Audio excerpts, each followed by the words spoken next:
ঘটনাটো প্ৰায় আপোনাৰ 25 তাৰিখে হৈছে। এই ঘৰৰ মানুহকেইটা এনেই শাকৰ কাৰণে এই জংঘলী বাৰীত মানে বাঁহ বাৰীত গৈছিলে।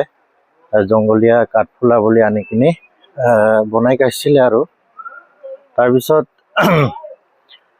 এদিনতে ৰিয়েকশ্যন নহ'ল, 3 দিনৰ পাছত ৰিয়েকশ্যন হৈ গ'ল। তাৰপিছত এনেই প্ৰাইমাৰী ট্ৰিটমেণ্ট কৰিছিলে, তাৰপিছত জোনাইলৈকে পঠাইছিল, কিন্তু তাতো ভালকৈ চিকিৎসাটো নোহোৱাৰ কাৰণে ৰেফাৰ কৰিছিলে ডিব্ৰুগড় অসামৰিক চিকিৎসালয়লৈকে।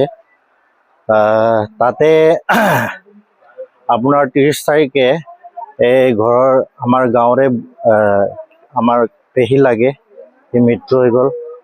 তাৰপিছত ল'ৰাটো 2 দিনৰ পিছত মৰিলে মানে। তাৰপিছত এইকাৰণে ৰাইজক সজাগ হ'বলৈ কৈছোঁ মানে। কাঠফুলাটো আপোনাৰ 9জন খাইছিলে আৰু 2জন মৰিছে আৰু আইতাটো আৰু তাৰ কিবাটো নাতিটো মৰিছে আৰু তাৰপিছত এজনটো বোৱাৰী হয়, বোৱাৰীটো আপোনাৰ ডিব্ৰুগড়লৈকে পঠাইছে আৰু চিকিৎসাধীন অৱস্থাত আছে এতিয়া। তাৰপিছত আপোনাৰ ৰাইজক সজাগ হ'বলৈ কৈছোঁ আৰু যাতে পটকৈ আমাৰ এই জোনাই এৰিয়াত কাঠফুলা পাইছে বুলি খাব নালাগে। প্ৰথমতে জনা বুজা মানুহক দেখুৱাব লাগে, সেইটোৱে খাব লাগে আৰু সজাগ হ'বলৈ কৈছোঁ আৰু। এতিয়া বৰ্তমানটো 2জন মৰিলে, এজনটো চিকিৎসাধীন হৈ আছে, 9জনৰটো এতিয়া 6জনমান সুস্থ হৈ আছে আৰু।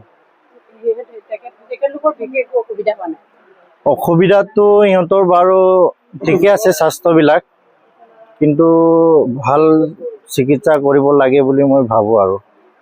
হয়, সঁচাকৈ দুৰ্ভাগ্য।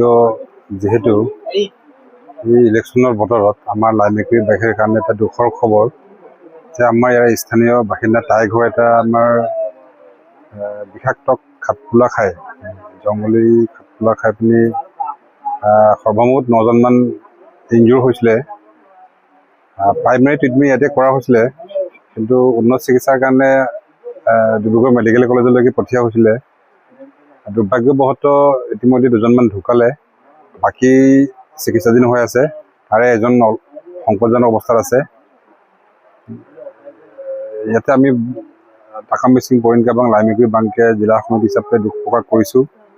আৰু লগতে আমাৰ গ্ৰাম্য অঞ্চলত, বিশেষকৈ গ্ৰাম্য অঞ্চলত কাঠফুলা দেখিলেই কোৱাৰ এটা স্বভাৱ আছে।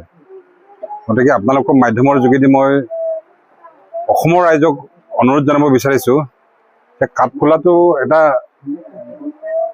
আমি যিখিনি কাঠফুলা প্ৰিপেয়াৰ কৰোঁ সেইটো খালেও একো নহয়, কিন্তু জংঘলৰ পৰা আনি পিনি উধাই মুধাই আনি পিনি কাঠফুলা দেখিলেই যে খাব লাগে বা সেনেকুৱাকৈ তাৰমানে যিখিনি বিষাক্ত সেইটো চিনাক্তকৰণ নোহোৱাকৈ যাতে আমাৰ গ্ৰাম্য অঞ্চলৰ মানুহে প্ৰায় আমাৰ স্বভাৱ এটা আছে, আমাৰ বিশেষকৈ আমাৰ মিচিং মানুহখিনি কাঠফুলা দেখিলেই মানে খোৱা বুলি ভাবে, গতিকে বিষাক্ত নে এইটো খোৱাৰ কাৰণে যোগ্য এই বস্তুটো আমাৰ বিবেচনা নকৰে। গতিকে মই ৰাইজক আহ্বান জনাব বিচাৰিছোঁ যে জাহা তাহ কাঠফুলা খোৱাটো বন্ধ হ'ব লাগে।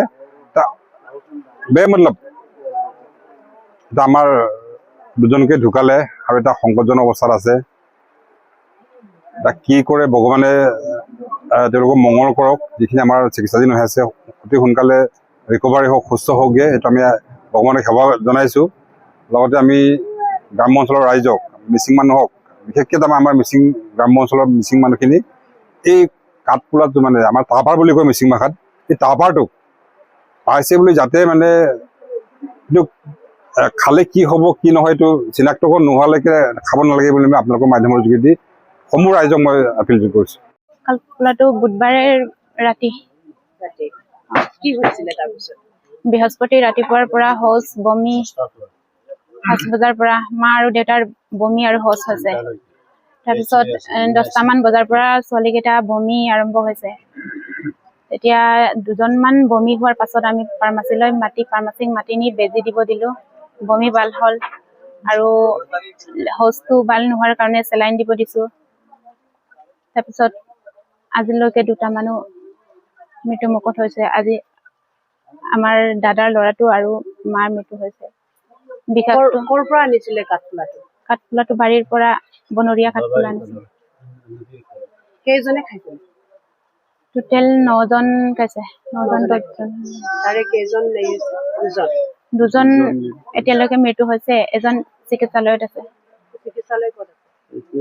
চিকিৎসালয় ডিব্ৰুগড়লৈ লৈ গৈছে। দুজন যোনজন মৰিলে এইজন ডিব্ৰুগড় মেডিকেলতে মৰিছিল। হয়, মায়ে ডিব্ৰুগড় মেডিকেলত মৰিছে আৰু দাদাৰ ল'ৰাটো আজি ঘৰলৈ আনি ইয়াতে মৰিলে। ডক্টৰে কি ক'লে?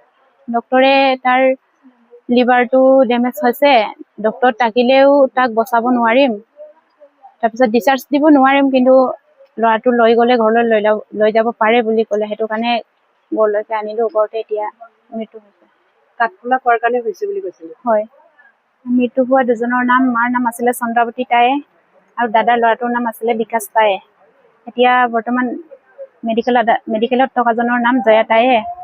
এতিয়া সুস্থ হৈ থকাবিলাকৰ নাম জয়ন্তী বড়ি, নেহা বড়ি, মণি বড়ি, নয়ন টায়ে, নৱকুমাৰ টায়ে আৰু মাল্লিকা টায়ে।